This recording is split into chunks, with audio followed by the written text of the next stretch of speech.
Edukasi dan penanganan kekerasan seksual, kami dari kelompok 5 yang beranggotakan sebagai berikut. Kekerasan seksual didefinisikan secara umum sebagai perilaku yang merujuk pada komentar seksual yang tidak diinginkan dan tidak pantas atau pendekatan fisik berorientasi seksual yang dilakukan secara sepihak dan tidak dikehendaki oleh korbannya bersifat memaksa. Bentuk-bentuk perilaku kekerasan seksual bisa berupa komentar seksual atau cabul, sentuhan pada anggota tubuh, permintaan layanan seksual, dan pemerkosaan. Berdasarkan dari data siaran pers Komnas Perempuan, data 2022, tercatat sebanyak 338.496 kasus kekerasan seksual yang telah dilaporkan pada tahun 2021. Bahkan, dalam data Catau 2021 Komnas Perempuan, dalam kurun waktu 10 tahun terakhir, angka kekerasan seksual mengalami peningkatan yang signifikan, dengan rata-rata kenaikan 19,6% per tahunnya. Dan ternyata menurut data Komnas Perempuan tahun 2021, di antara berbagai jenjang pendidikan, perguruan tinggilah yang menempati urutan pertama terjadinya kasus kekerasan seksual terbanyak dalam rentang tahun 2015 hingga 2021. Tingginya angka kasus kekerasan seksual di perguruan tinggi tentu saja merupakan hal yang bertentangan dengan nilai-nilai Pancasila. Kejahatan kekerasan seksual sendiri termasuk pelanggaran sila Pancasila, khususnya sila kedua yang berbunyi kemanusiaan yang adil dan beradab, dan juga melanggar hak asasi manusia yang dijamin dalam Undang-Undang Dasar 1945, Pasal 28G Ayat 1. Tak hanya itu saja, berdasarkan hasil survei yang telah kami lakukan sebelumnya, menunjukkan bahwa sebagian besar responden mengaku tahu dan paham. Mereka juga menyebutkan jenis kekerasan seksual yang paling sering dialami, yaitu melalui media sosial. Namun, mereka mengaku tidak tahu pihak atau lembaga kampus yang memberikan layanan atau bantuan terhadap korban kekerasan seksual. Bahkan, sebanyak 33 dari 49 responden mengaku tidak tahu cara melaporkan tindakan kekerasan seksual kepada pihak layanan dan konsultasi kampus, yaitu Help Center Universitas Airlangga. Dari data survei yang kami dapatkan, juga diketahui bahwa penyebab terjadinya kekerasan seksual yang paling dominan yaitu disebabkan karena kurangnya edukasi kekerasan seksual. Oleh karena itu, sebanyak 48 dari 49 responden menyatakan perlu adanya edukasi mengenai kekerasan seksual melalui bentuk edukasi yang paling efektif, yaitu video edukasi tentang penanganan kekerasan seksual di lingkup kampus.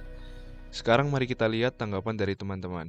Halo Kak, mohon maaf mungkin kita bisa kenalan dulu ya Kak. Nama Kakak siapa kalau boleh tahu? Perkenalkan, aku Devi Rido dari Fakultas Ilmu Sosial dan Politik. Aku Astri Puspamawarni dari FISIP. Nah, jika Kakak melihat ataupun mengalami tindakan apa yang akan Kakak lakukan? Kalau melihat dulu ya, kalau aku melihat seseorang tuh mengalami kekerasan seksual, yang pertama aku lakukan adalah aku harus melaporkan gitu. Kalau misalnya aku langsung membantu dia, otomatis aku juga bisa kena dong gitu loh. Terus kalau misalnya melaporkan sendiri, pasti kan orangnya keburu nggak jadi bentuk gitu loh. Jadi aku lakukan itu pasti aku bakal cari bantuan sekitar dulu buat ngawasin ini orang. Terus aku bakal lari ataupun menghubungi pihak yang berurusan dengan kasus seperti ini gitu. Kalau melihat, yang pertama aku pasti peluk dia, tanya gimana perasaannya, terus ngerayu dia supaya dia berani untuk melaporkan ke pihak berwajib, karena nggak semua orang yang mengalami kekerasan seksual itu bisa berani untuk melaporkan ke pihak berwajib. Nah, kalau aku sendiri yang mengalami, yang pertama aku berusaha untuk menghindar dulu pastinya. Kalau nggak bisa, baru aku melaporkan ke pihak berwajib itu. Kakak tahu nggak sih bagaimana cara melaporkan ke pihak berwajib? Kalau misalnya tempat melaporkan sih aku tahu, tapi sejauh ini kalau untuk melaporkan aku belum tahu. Pas itu pernah tahu sih, soalnya kan udah ada sosialisasi juga namanya Help Center, tapi kalau untuk kayak mekanisme melaporkannya atau detailnya aku kurang tahu sih sejauh ini. Terima kasih Kak. Assalamualaikum warahmatullahi wabarakatuh. Banyaknya kasus kekerasan seksual yang terjadi di sekitar kita, salah satunya merupakan permasalahan agama, karena adanya krisis moralitas dalam umat beragama. Berikut tanggapan dari salah satu tokoh agama. Muwafiq RA. Pak Ustadz Muwafiq, bagaimana pendapat Bapak tentang kritik kekerasan seksual dalam pandangan agama Islam? Kekerasan seksual dalam pandangan Islam itu orang yang melakukan atau si pelaku sama sekali tidak mencerminkan ajaran Islam. Kenapa? Karena memang ajaran Islam itu sangat memuliakan seorang perempuan. Dalam salah satu hadisnya Rasulullah menjelaskan, ada sahabat yang bertanya, Rasul, siapakah orang yang berhak saya temani?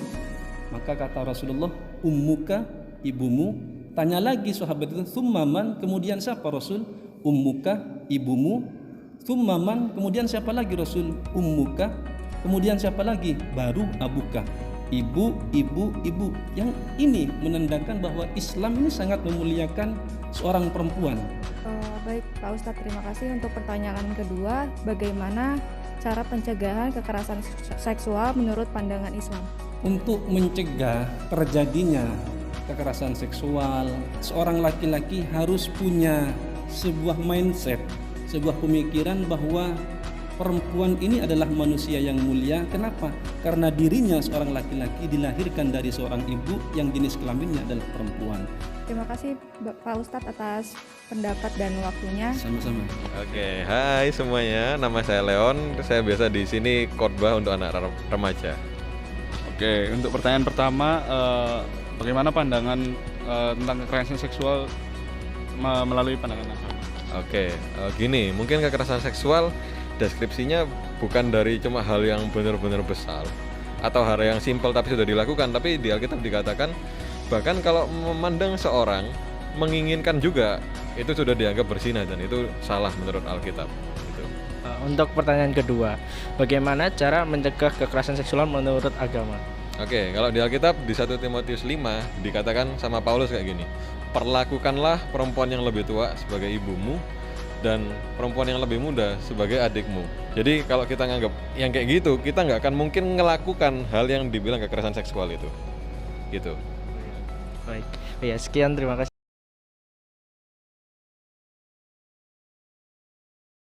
Nama saya Pujo Sakti Nur Cahyo, saya dari Help Center perwakilan perwakilan di Fakultas Ilmu Budaya Universitas Erlangga. So far ada dua yang paling lazim digunakan, yaitu melalui WhatsApp dan juga melalui IG.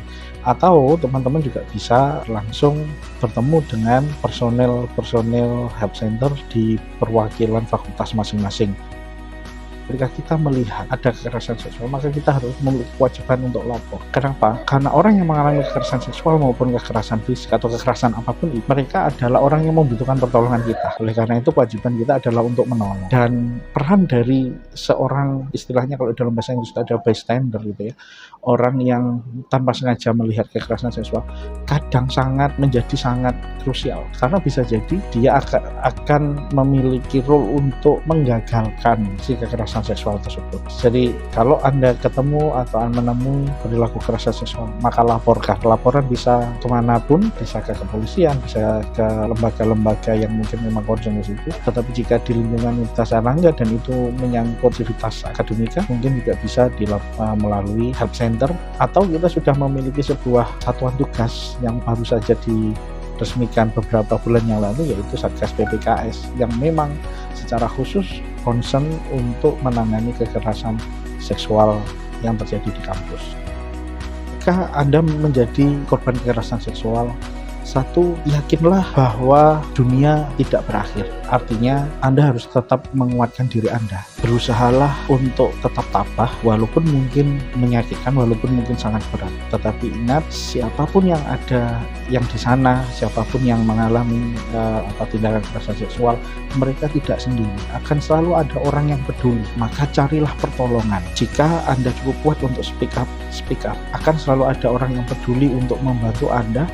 Dan Anda tidak boleh takut. Hilangkan paradigma lama yang berpikir bahwa saya tidak punya power. Sekarang keadaan berubah ya. Kita memiliki berbagai macam sarana prasarana yang memang dibuat untuk membantu Anda semua yang mungkin menjadi korban kekerasan seksual. Jadi jangan pernah takut, Anda tidak sendiri dan Anda layak untuk terus dihargai, Anda layak untuk terus hidup, Anda layak untuk terus maju, melanjutkan apapun yang Anda cita-citakan.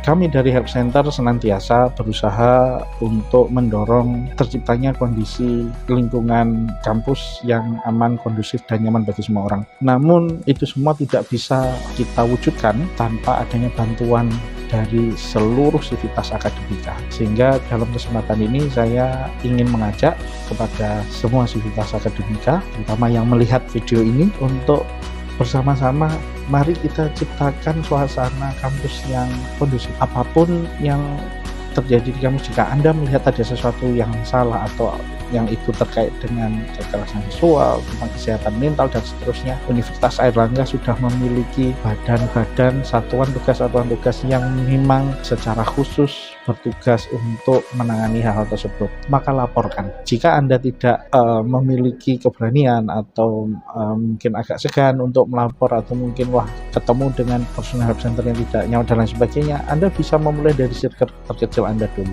Kita ingin semuanya bisa beraktivitas dengan nyaman, dengan aman di lingkungan Universitas Airlangga. Jadi sekali lagi kami membutuhkan kerjasama dan peran serta dari semuanya. Semoga dengan peran serta kerjasama yang sangat baik, kita bisa menciptakan kampus yang nyaman, aman, dan menjadi rumah kedua bagi semua sivitas akademikanya. Terima kasih.